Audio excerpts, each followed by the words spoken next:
Hey everyone, Dave Shinsky at Baseball Rebellion. I'm going to go over this breakdown of Hunter Greene, 17-year-old that's about to maybe become number one overall in this year's draft, 2017. He's from um, Los Angeles, California, plays at Notre Dame High School in LA, and he's been clocked up to 102. I think he averages probably 93 to 96. But obviously a big, strong kid. He's 6'4", 210 pounds, and pretty athletic.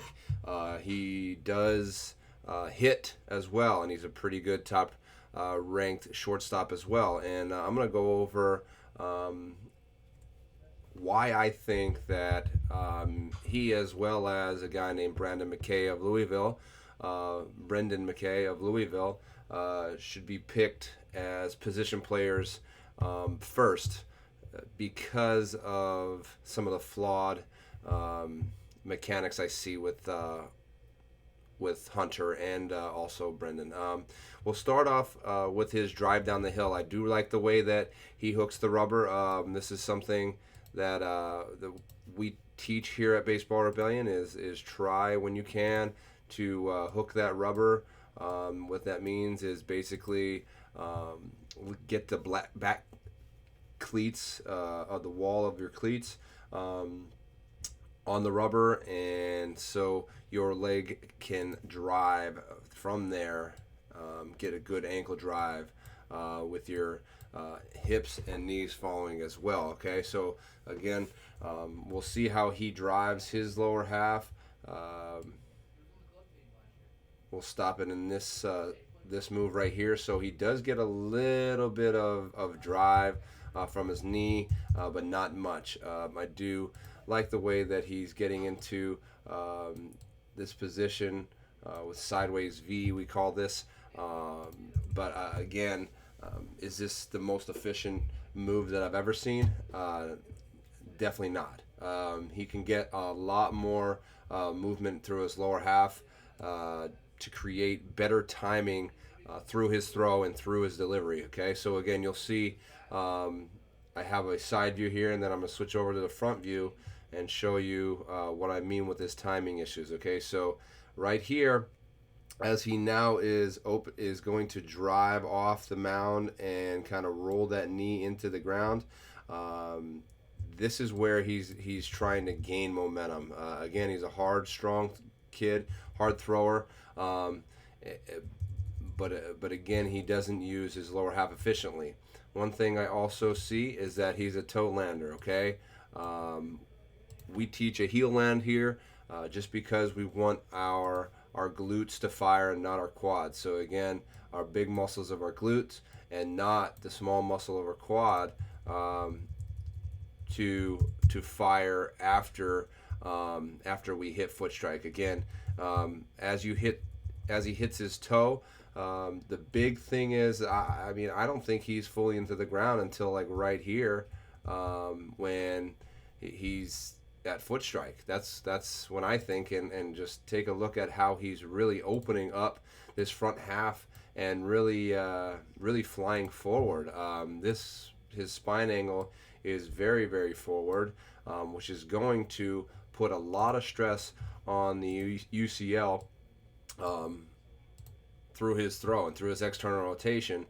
He does get good separation of his lower half, just basically looking at how his heel at foot strike is, facing back, but he's already committed to the throw and fully open. Okay, so again, what's that gonna affect is down the line. Just again, as he gets older and stronger, those muscles will tighten up and put a lot of stress on the UCL, especially as he starts to come forward and gets that elbow out in front of his head, front of his face here, which means that his external rotation is happening somewhere outside of his body. So again, I will switch to this front view just so you can get an understanding of what I'm talking about with this external rotation.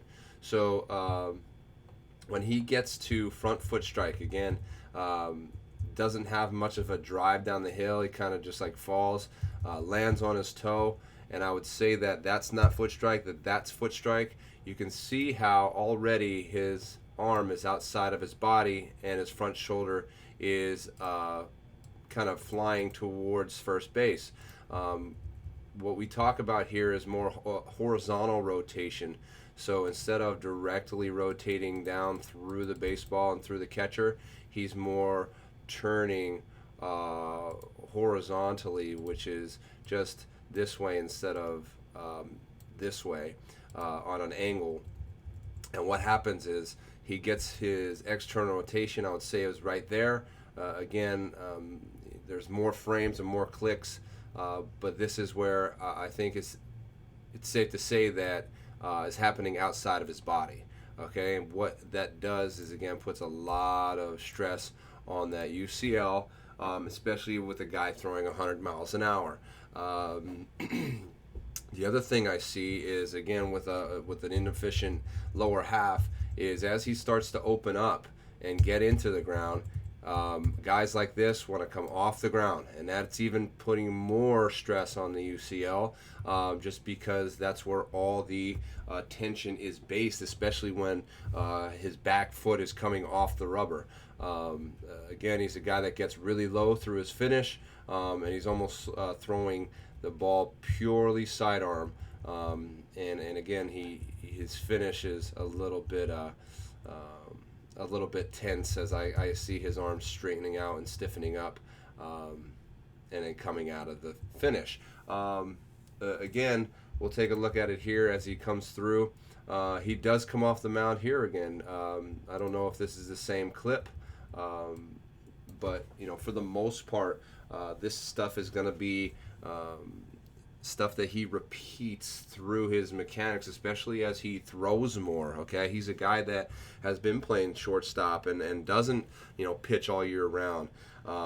So again, having him go through short season, full season, and just being a pitcher only can be disastrous for a guy with this type of movements and mechanics. Like I said, I would look strongly if I were I think that the Twins are the first pick and the Reds are the second pick. So either one that he goes to, or if he just doesn't go, he's going to be a first rounder.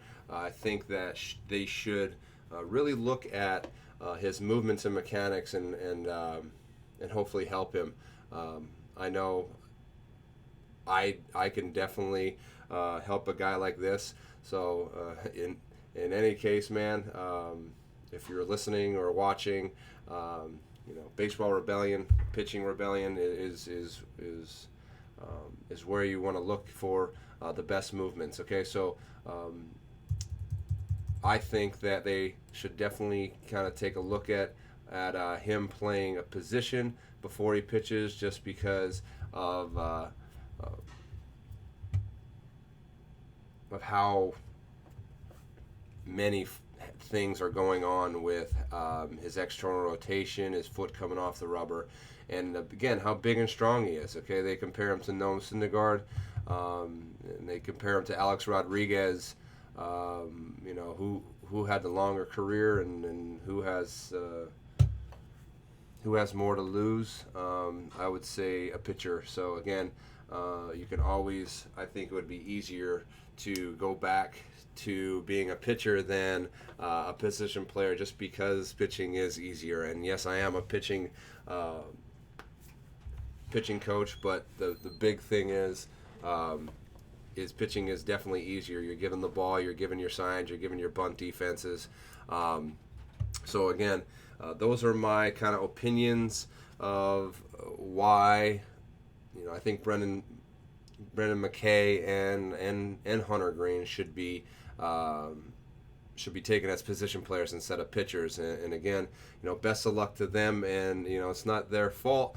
Again, that their movements and mechanics, are like this. It's it's the generation, and it's gotta be something that is looked at in the future. So again, I hope you guys enjoyed my breakdown, and again, best of luck to all the guys in the MLB draft, to their futures.